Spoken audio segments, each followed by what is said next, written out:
Today, we're talking about the most important maintenance service that you could do to your piano. It's piano tuning. Ted brought his toys, his piano hammer. We're going to be talking about, is it important, is it necessary, and what does it do to benefit my piano?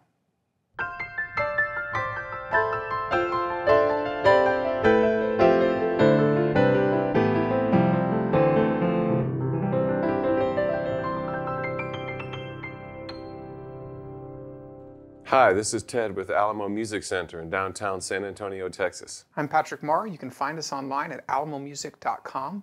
If you haven't already, please subscribe to our YouTube channels, check out our other videos, sign up for notifications, like our videos, leave us comments. We appreciate your support and we love to interact with you. Piano facts. You have one today? I think I do. And it's actually related to piano tuning. Oh, well, tell me. So, you know, the piano is to Western music, you know, the instrument. It's what things are written on. It's got all the registers and it's all spread out. But it's interesting because when you think about music, you're like, okay, if there's a note on the piano, it kind of covers it. But that's kind of made up, right? It's when you think about frequencies. So people hear A440 and they're like, okay, that means oh, like the root note of the piano, or that means this is, you know, what we're starting our tuning on.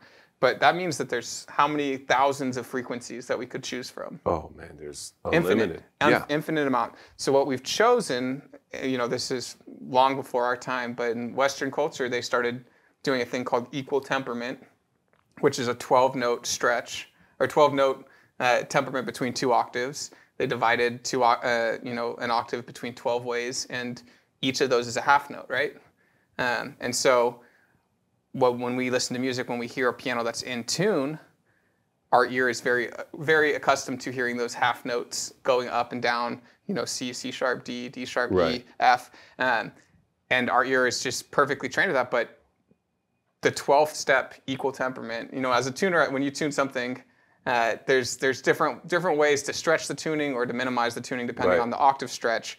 But the reality is it's been divided 12 ways in what we call equal temperament. And when you look at digital pianos, it's a perfect equal temperament. But in acoustic instruments, there are some, you know, it's impossible, right? Yeah, there was. So I guess the piano fact is, what's the most common tuning? Yeah, or what's the piano tuning? The piano tuning. It's the 12 equal step. What would be the 12 step equal temperament? There are, if you read the history of tunings, it took a long time to get to doing the math real simple, where every note bears a burden of not being the precise note.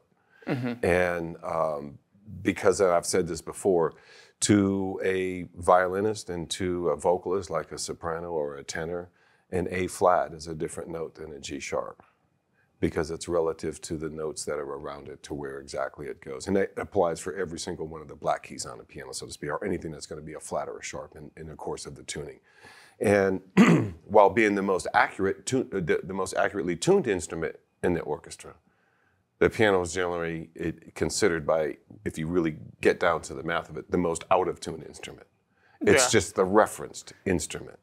And contained from the low A to the high C on a piano is every single note that, for the most part, all the orchestra and band and wind and string instruments and percussion can hit. I think percussion can hit lower than, but I mean, it's all there. The lowest notes. Yeah, and it's kind of like, a piano is maybe the composer's dictionary, but it's not really an language, because the real beauty is in the language. The poetry of the language is in the violin section, the viola section, the percussion section, all these different string instruments. When it highlights melodies. Yeah, because it's like saying music is just math, and you can always tell when a computer's playing, mm-hmm. because it's precise math.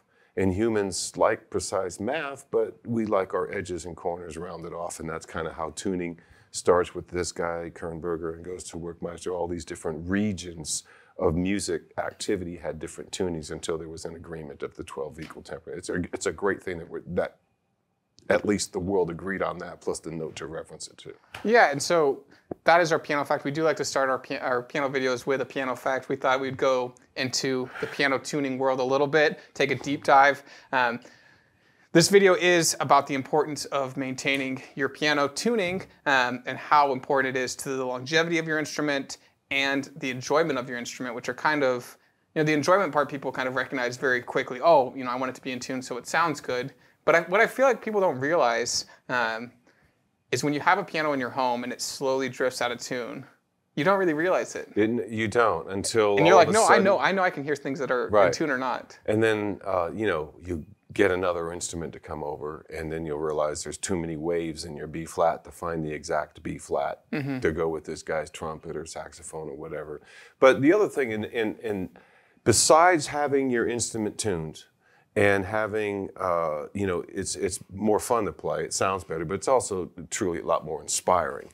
But the most important thing is that on a regular or some kind of cyclic behavior, there's a way for a guy to get in there and look at your instrument. It's kind of like if you just keep putting gas in a car all the time and you equate that to, okay, so that's like tuning it. Well, after a while, you need someone to not just put gas in the car. You kind of have to look around and see how things are wearing and tearing and why is it always the same section that's going out of tune. Yeah. And not only that, a lot of times, and this is the case with most pianos that come up, it's like, I have a piano, I've had a piano, no one's played it in years. It's been 10 years since I really had a party with it. It was in storage, come back. What should I do? The first thing is to have a tuner out there and don't expect any miracles. I tell you, it might take 2 or 3 times if it's been sitting around. The most important thing is if there's something else that needs to be addressed on the piano, like it's not cost effective to tune this piano because you're missing half your strings and the pins are rusted. Yeah. Sometimes people need to be told that because they think it's still valuable as it is. Yeah. And so it's the most important thing is having like a mechanic look at your car all the time. Hey, I checked this, I checked that, I checked, everything looks good, nothing looks funny. That's what having a tuner come out to tune your piano is. So at least once or twice a year, it's great. Over the course of a long period of time, it's going to end up saving you a lot of money and keeping the value of the instrument as it's supposed to be. Yeah, and pianos, don't, usually something doesn't just go wrong one day. It's usually, there's wear and tear happening, right. There's rust building up, and these are things that are preventable if you have someone keeping an eye on it. And a lot of the times, the most common thing I hear is, oh, we have an old piano, it just needs a good tuning. And if it just needs a tuning, that's great. But a lot of the times, like you said, it takes 2 or 3 times to come out there because they're not only tuning the piano once and it's perfectly in tune. What happens is these strings that have loosened over time, they get tightened up again. They want to go right back to where they were. And yeah, they want to go, just that's the math of it. They want to get back to where they are. It's the physics of the string. And so a lot of times tuners will tune over pitch. They'll go sharp. It's something called a pitch raise. And so the science behind it is that let's stretch the strings over what they're supposed to be, and then they'll start to settle back. Now, and then our guys are pretty good at doing that. I cannot do that. But the tuners that use the the Sanderson tuning, or they use one of the other things on their phone or iPad. It will tell you kind of where to go. They tells you exactly where to go, and those tunings they drop right into Well, they drop, but over 2 weeks, right into where 6 weeks, to where they plan them to be. Yeah, it will most certainly need another look at, and so that's one of those things where it's, hey, you're gonna have to get somebody out a couple times to get it up to where you want it. If you want it at A440, like we were talking about earlier, if you want it at like the universal language for a tuned piano, if you want it there, you're gonna have to make it seen by a tuner a couple times, 2 or 3 times at least. And so what are the dangers also with letting a piano go out of tune for 4 or 5, 10 years? Sometimes we see people 20 years haven't tuned a piano. What are the dangers? The danger is that when there's no activity going on at a piano. Okay. Now, if someone's playing it every day, but it's never been tuned, it's going to get to the point to where someone will know there'll be obvious things start going wrong with it. But really, what happens if it's not played and it's just left there? It's going to be subject to whatever kind of conditions that go along with that 10 years. Was this 10 years in a barn, 10 years in a house where the air conditioning broke 8.5 years ago? Windows broke out. So it's just like it's with nature. Well, and then humidity builds up. The humidity builds up and goes away. That doesn't mean that piano's ruined. It means it's going to take 4 or 5 tunings to get that piano in that environment, and then it'll be tuned in that same environment that it's been in. If you pick it up and put it in an air-conditioned house with no humidity, it's going to change the whole thing, and that's when the piano might start not working very well, because subject to that same thing, the action's going to swell, the felt's, all the wool's going to swell, or shrink, or age and fall apart. Yeah, and so, increasing the life length, the lifelong length of a piano, I think it's super important to get it tuned. The strings will stay maintained where they need to be, stay stretched. The actual pins will remain, fluid, and you'll see if there's something like obvious, like the pin block feels like it's loose. A tuner will come and let you know, hey, there's something wrong with these pins. We should look at it again in 6 months. Well, you remember the piano that I tuned the string, and I said, hey, Patrick, that sound great? He said, yeah, and I let go, and the hammer just went like this because the pin was so loose in there. And what was that, a year ago? Or that's when I just first started tuning. And yeah, there are some pianos that it seemed like they're arguing back with the tuner. And it's like you said, if that piano has sat out of tune, whether you're pulling that string, making it tighter to bring it up the pitch, or you're pushing it down. Wherever it was, it wants to go back. Even if you push it down, it wants to go back. So you brought your tools just so we can show people what the idea behind a tuning is. When someone comes out, they're usually going to remove the music desk if it's a grand piano, remove some part of the cabinet when it's an upright piano, expose where the strings are actually tied into the pin block. Pin blocks usually, some amount of layers of maple or some hardwoods. They drive the pins in there. There's no mechanical movement, so it's actually a pin that's sitting in a piece of wood. Sometimes it's threaded. A lot of times the pins are threaded, right? Yeah, they're finely threaded, but over the years, depending on the age, if it's a brand new piano, you might get some cracking and some noise making and stuff like that. I'm glad you brought that up. There is lots of documentation of people saying, hey, on a new piano, get it tuned 4 times in the first year. That is, usually where you buy the piano, they're not going to offer 4 tunings. They usually offer 1, sometimes 2.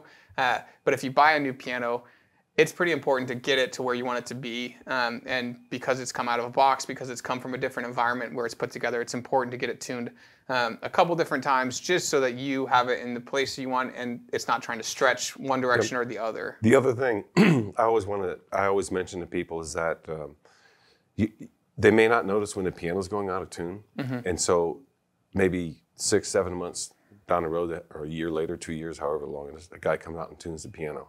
And they notice they always say, God, it sounds amazing. The main thing about that is that the volume on that instrument is always going to be at least twice, if not 3 times louder than what it was. When it's tuned? When it's tuned. Because all those strings, if just one key, when you hit it, if all 3 of those are not imperfect, they're not making 1 note, 1 volume. They're making 3 individual volumes that are close to the same. Well, it's in audio engineering, when you have 1 speaker and then you add a second speaker and they're playing the same thing, it increases the decibel volume, not only what they're playing, but it increases an overage. Right. And it's the same idea where the combined volume will amplify. So it's basically like cleaning up your amplifier, which is pretty much what the soundboard is. I mean, you're cleaning up your projection, your sound projection, and your sound transmission. It just gets nice and clean and precise. Now, what I do is I use, it's kind of funny because you really actually only tune 12 notes on a piano. And so there's 12 strings that you tune that are the strings in order of the scale. And I use essentially the tuning fork method and relate those to one another. And then when you get to that 13th note, which is that first octave, you just pull those to where the relationship should essentially be 2 to 1. But when you take that same relationship and you go up 12 more and down 12 more, this 2 to 1 isn't actually going with the one in the middle not being played. And so you want to make sure that as you're going down and as you're going up, that you're keeping all of the things in perfect, unison. Yeah. And so what I do, and it took me a while, I didn't start off doing this, but I use the old NBC tritone, which is the fifth and then the third in the root on any chord as I go up. Because what happens is that as you're going up, a lot of times the pressure from, I mean, each key has 3 strings, and you start off where you just put 1 for each key, and then you have to put the doubles for each of those 12 keys. Then when you make that 13th one the octave, you're starting a whole new set. And so each of these have to balance, and they have to balance in relation to all the other notes. I found that if I just tuned what I was doing and went up, you come back, not everything's in perfect tune with one another. And they use the word beats a lot, and I don't like to use that phrase at all when it comes to tuning, because I'm a musician. And a lot of people that use beats, I'm not saying it's drummer talk, I'm just saying that's music talk, okay? And it's not vibrational talk. Yeah. The more the accurate... beats is they're counting how many times it cycles, right? The more accurate description is these are waves that are out of pulse with each other, so they're pulse differences, okay? And they call it a beat, and yeah, there are guys that tune, whether they're musicians or not, but their brains are where they can go da da da da da da, and they can play 2 notes and not hear the low one and their high one. They hear the da da da da da between the middle. There's tunings that are like, I cannot hear that way, and I don't work that way, but those tunings are precise. Oh yeah. From this note to the top note.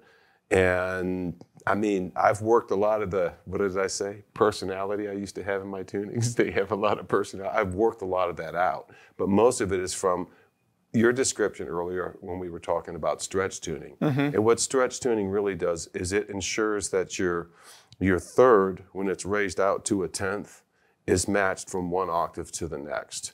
And it also, that's what some people call perfect 12ths or 10ths or whatever when they tune.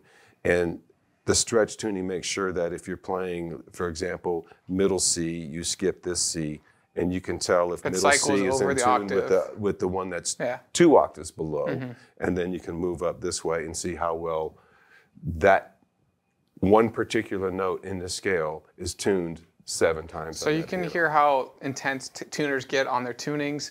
It is one of those beautiful things where it is kind of an art form, and it is, you know, it's something to be passionate about. And it's really important for the lifeblood of your instrument. And there's different ways to do it, different approaches. But really, it's super important to keep that instrument at its highest value. I read in multiple scenarios, paying every 6 months to a year for a tuning will cost you a lot less. And then having to do big repairs every 15 years or every 20 years because the piano goes bad because you didn't ever take care of the routine maintenance. Tunings right now, at the time of this video, you know, can range anywhere on the low end for probably $100 all the way up to $250, depending on what needs to be done. Again, if there's pitch raises involved, if there is a high demand for tuners in your area, you know, the pricing does fluctuate, but that's kind of the main range that we see. And you know, tuners usually have a good experience of following the mechanics of a piano. And if there's a clicking noise, if the pedal's not working, if something is making an interesting noise, they can usually diagnose what's going on and sometimes even fix it on the spot. But really important to maintain your instrument, and so that's kind of the purpose of this video is, you know, you probably spent a good amount of money on this instrument. If you want to maintain its life, if you want to have a good experience with it, not only will it be more enjoyable for you, but it will save you money. It will keep the value of your instrument higher, and it will, you know, it will take care of you if you take care of it. It'll make it sing. It'll make it sing. Well, thank you guys for watching. This is Ted Barslew, a tuner. I'm Patrick Marr, and we are here in San Antonio, Texas. You can find us online at alamomusic.com. Thank you for watching.